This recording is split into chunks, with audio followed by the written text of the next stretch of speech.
Mình sẽ hướng dẫn các bạn vào là chế độ Service Mode.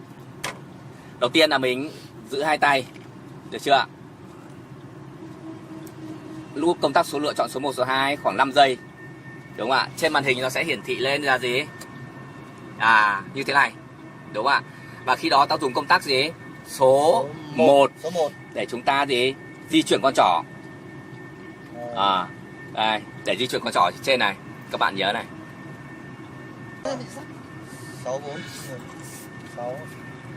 6.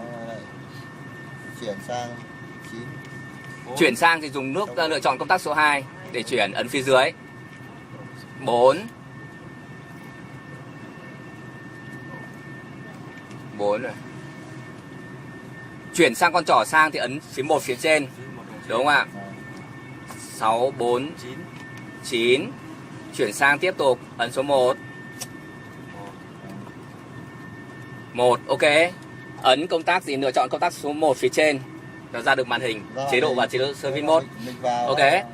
Chế độ tiếp tục hạng mục thứ 3 của xe đó là Rear Time Monitor. Tức hạng mục này là hạng mục gì? Kiểm tra màn hình thực của xe. Được chưa ạ? Anh muốn kiểm tra thì anh ấn phím số 1 phía trên. Đó. Thì trong cái hạng mục này chúng ta có gì? Các hạng mục nhỏ. Đầu tiên chúng ta kiểm tra cụm chi tiết về màn hình Monitor Panel. Tiếp theo là kiểm tra cụm chi tiết về hộp số. Tiếp theo là động cơ. Tiếp theo nữa là hệ thống phanh.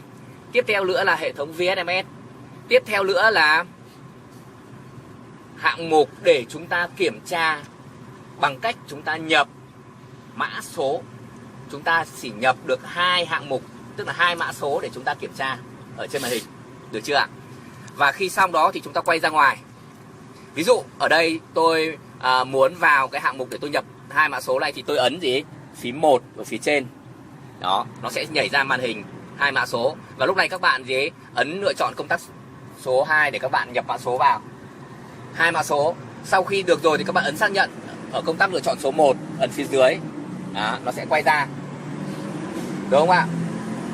Còn nếu các bạn nhập rồi, các bạn muốn kiểm tra thì các bạn ấn ở phía trên thì nó sẽ hiện được. Đúng không ạ? Tiếp theo nữa là gì?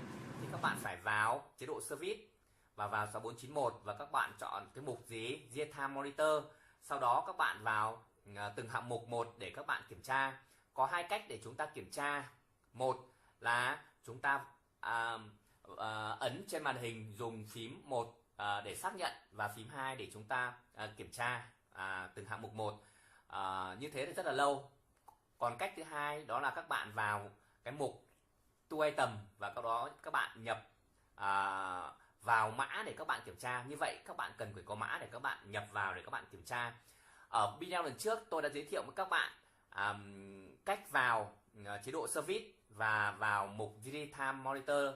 Hôm nay tôi chỉ giới thiệu với các bạn các mã để các bạn kiểm tra thông số ở trên xe. Đầu tiên mã lỗi được xác nhận ở hộp điều khiển động cơ. Như vậy các bạn muốn kiểm tra các thông số về động cơ, các bạn có thể kiểm vào cái mục Engine trên Monitoring Item, hoặc các bạn dùng phím 2 để các bạn chọn lựa từng hạng mục một.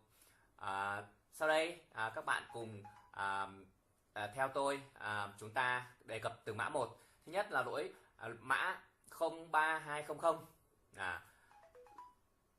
nói về điện áp của động cơ, điện áp cấp của động cơ. Đấy, đo bằng vôn.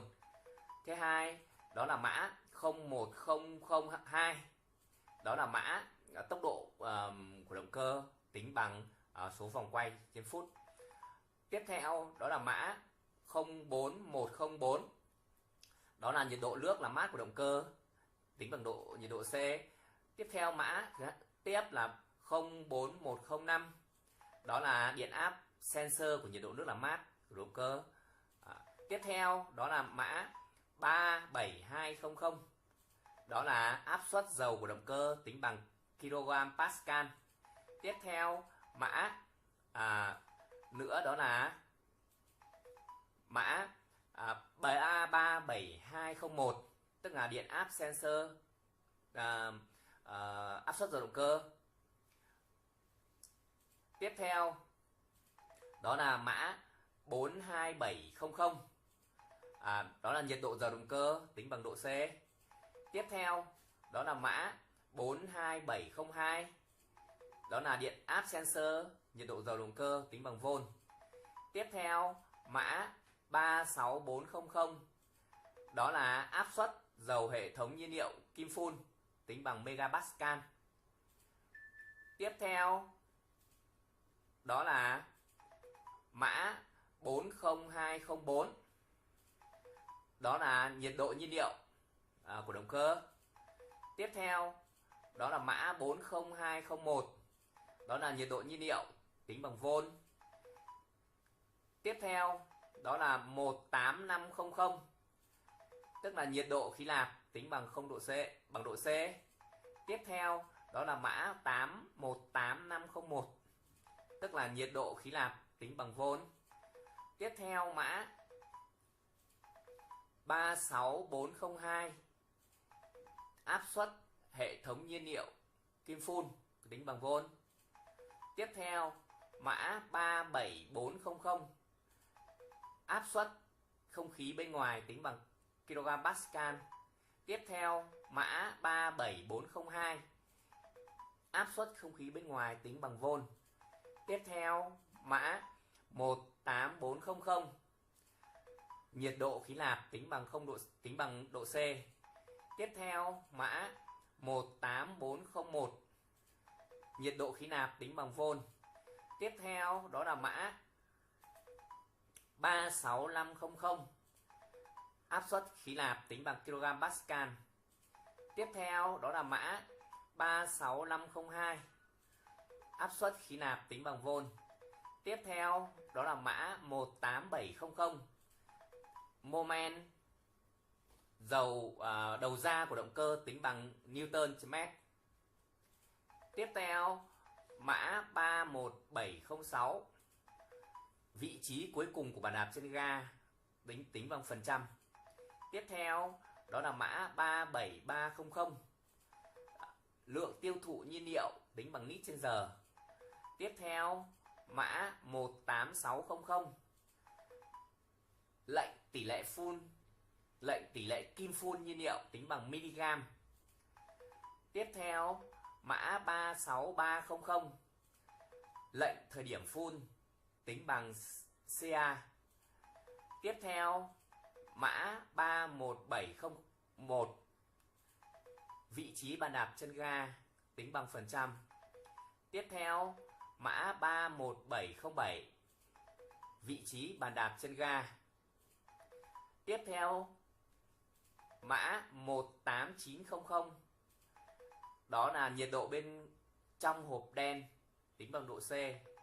Tiếp theo mã 36200, lệnh áp suất trong hệ thống nhiên liệu tính bằng MPa, tức là megapascal, tức là áp suất trong hệ thống nhiên liệu của chúng ta. Tiếp theo đó là 17201, thời điểm đóng van PVC của bơm nhiên liệu tính bằng CA. Tiếp theo sang các mã lỗi được xác nhận ở hộp điều khiển hộp số.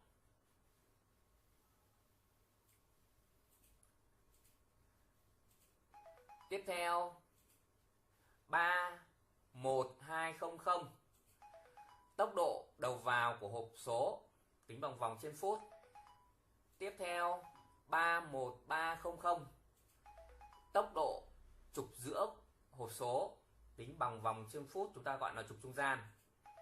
Tiếp theo 13400, tốc độ đầu ra của hộp số tính bằng vòng trên phút. Tiếp theo 04201, cảm biến mức nhiên liệu tính bằng ôm. Tiếp theo 04200, cảm biến mức nhiên liệu tính bằng volt. Tiếp theo 30100, nhiệt độ dầu của biến mô tính bằng nhiệt độ C. Tiếp theo 30101, nhiệt độ dầu của biến mô tính bằng volt. Tiếp theo 32500, nhiệt độ dầu của hộp số. Tiếp theo 32501, nhiệt độ dầu của hộp số tính bằng nhiệt độ C. Tiếp theo 32701, nhiệt độ dầu lái. Tiếp theo 32702, nhiệt độ dầu lái tính bằng vôn. Ở trên là bằng nhiệt độ. Tiếp theo 32600, áp suất dầu biến mô tính bằng megapascal. Tiếp theo 32605, áp suất dầu biến mô tính bằng vôn. Tiếp theo 35500, áp suất bình tích năng phanh trước tính bằng megapascal. Tiếp theo 35501,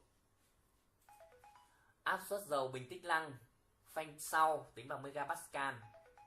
Tiếp theo 35504, áp suất dầu bình tích năng phanh trước tính bằng vôn. Tiếp theo 35505, áp suất bình tích năng phanh sau tính bằng vôn. Tiếp theo 31600, tín hiệu van điện côn số cao tính bằng mA. Tiếp theo 31601, tín hiệu ra van điện côn số thấp tính bằng mA. Tiếp theo 31602, tín hiệu ra van điện côn số 1 tính bằng mA. Tiếp theo 31603, tín hiệu đầu ra van điện côn số 2 tính bằng mA. Tiếp theo 31604, tín hiệu đầu ra van điện côn số 3 tính bằng mA. Tiếp theo 31605, tín hiệu đầu ra van điện côn số 4 tính bằng mA. Tiếp theo 31606, tín hiệu đầu ra van điện côn số lùi tính bằng mA. 31609, tín hiệu đầu ra van điện khóa biến mô tính bằng mA.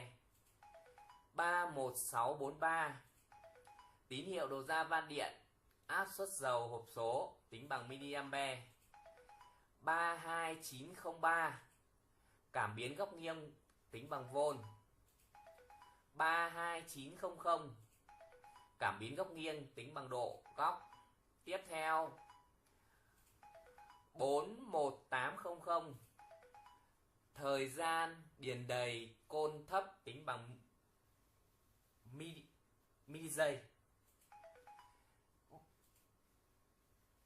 41801, thời gian điền đầy côn số cao tính bằng giây. Tiếp theo 41802, thời gian điền đầy côn số 1 tính bằng giây. Tiếp theo 41803, thời gian điền đầy côn số 2 tính bằng giây. Tiếp theo 41804, thời gian điền đầy côn số 3 tính bằng giây. Tiếp theo 41085, thời gian điền đầy côn số 4 tính bằng giây. Tiếp theo 41806, thời gian điền đầy côn số lùi tính bằng. Như vậy tôi đã nói xong phần monitor code của hộp số và động cơ cho xe HD 465-7R Komatsu. Một lần nữa xin chân thành cảm ơn các bạn đã quan tâm và xem video này. Hẹn gặp lại các bạn ở video tiếp theo về các mã lỗi và các mã dành để kiểm tra hệ thống phanh, hệ thống ABS, hệ thống VNMS cho xe HD 465-7R. Đừng quên đăng ký kênh này và bấm like nếu thấy có ích. Mọi thắc mắc hãy viết vào ở bên dưới video hoặc các bạn cũng có thể gửi về địa chỉ lợi.komatsuvietnam@gmail.com. Một lần nữa xin chân thành cảm ơn các bạn đã quan tâm.